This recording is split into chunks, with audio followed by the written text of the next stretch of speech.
Au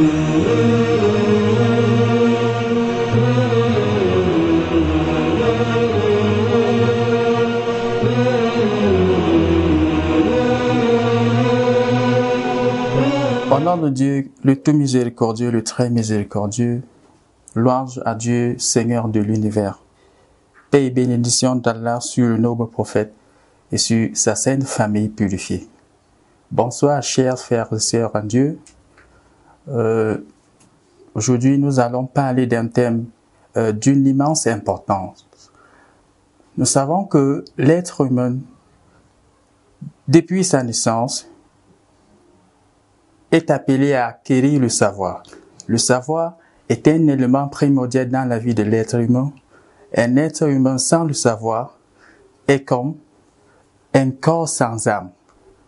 Alors, parmi les savoirs que l'être humain est appelé à acquérir, nous avons l'apprentissage du Coran. Le noble prophète sallallahu alayhi wa sallam a dit: on dira aux récitants du Coran le jour de la résurrection, récite et monte, psalmodie, psalmodie-le comme tu le faisais dans le bas monde. Ta place sera le dernier verset que tu auras lu dans le bas monde. Alors, s'agit-il tout simplement de se lever un grand matin et commencer à lire? Ou bien y a-t-il des normes à suivre? Dieu, le Tout-Puissant, a dit dans son noble Coran: Ba'da a'udhu billahi minash shaitanir rajim, alladhina ataynahumul kitaba yatlunahu haqqa tilawati, ulaika yu'minuna bi. Ceux à qui nous avons donné le livre, c'est-à-dire le Saint-Coran, et le récit de la parfaite manière, ceux-là y croient.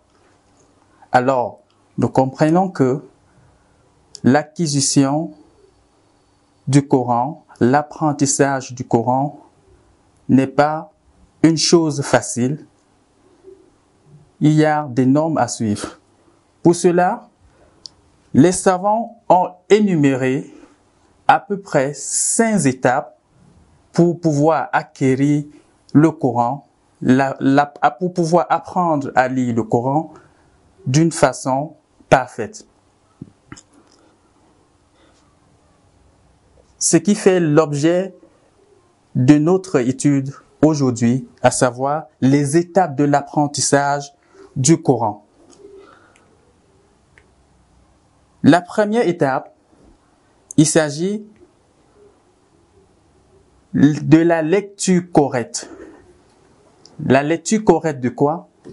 La lecture correcte des lettres de l'alphabet. À ce stade, l'étudiant apprend à lire les lettres, les voyelles et les signes pour pouvoir lire le Saint-Coran selon les principes valides et les règles saines. Voilà notre première étape dans l'apprentissage du Coran. L'étape suivante, c'est-à-dire la seconde étape, il s'agit là de la belle lecture. Qu'entend-on par la belle lecture? Son objectif est d'enseigner à l'étudiant ou bien à l'apprenant les règles de tajwid afin d'améliorer la lecture du livre saint selon les règles de l'art. Nous comprenons que l'apprentissage du Coran, c'est une école, c'est un art qu'il faudra maîtriser. L'étape suivante, à savoir la troisième étape, c'est le sens des mots et des phrases. C'est l'étape de la perception du sens des mots et des phrases coraniques. Et cela dépend de la connaissance du vocabulaire et de la familiarité avec la langue arabe. Donc, l'étudiant est appelé à maîtriser la langue arabe pour pouvoir comprendre lorsqu'il lit le Coran,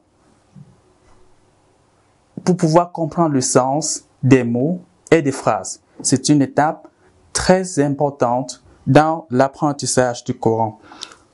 L'étape suivante, c'est-à-dire la 4e étape, il s'agit là de la maîtrise de la science et l'histoire du Saint-Coran. Qu'est-ce que nous voulons dire par là? La maîtrise de la science et l'histoire du Saint-Coran.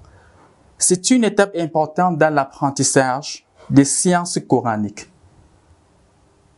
L'étudiant apprend à reconnaître les versets abrogatoires et des versets abrogatifs, des versets explicites et des versets analogiques, des différents types de lectures et des questions historiques liées à l'assemblage et à la structure du Coran. Lorsque nous parlons de la structure, il s'agit là d'apprendre l'agencement de la texture, d'apprendre la texture des sourates, des versets du Saint-Coran.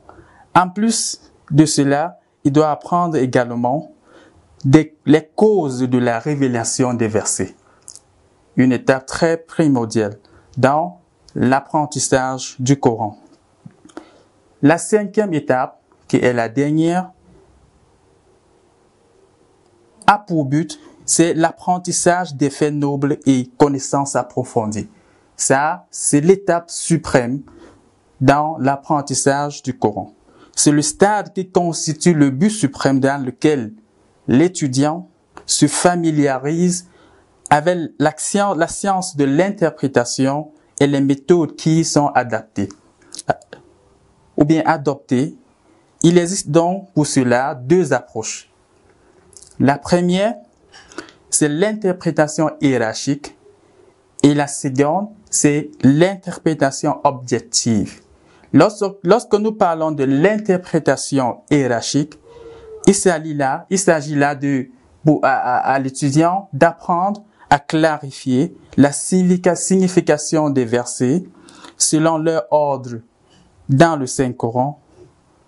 Et la seconde, à savoir l'interprétation objective, il s'agit là à présenter une image complète d'un sujet coranique en examinant et en clarifiant tous les versets concernés. Par exemple, lorsque nous prenons un thème comme le mariage, l'apprenant bien l'étudiant doit rassembler tous les versets qui parlent du mariage. Voilà ce qu'on entend par l'interprétation objective. Alors, dans la prochaine étape, nous allons commencer par la lecture correcte du Saint-Coran qui constitue la première étape dans l'apprentissage du Saint-Coran. Wassalamu alaikum wa rahmatullahi wa barakatuh.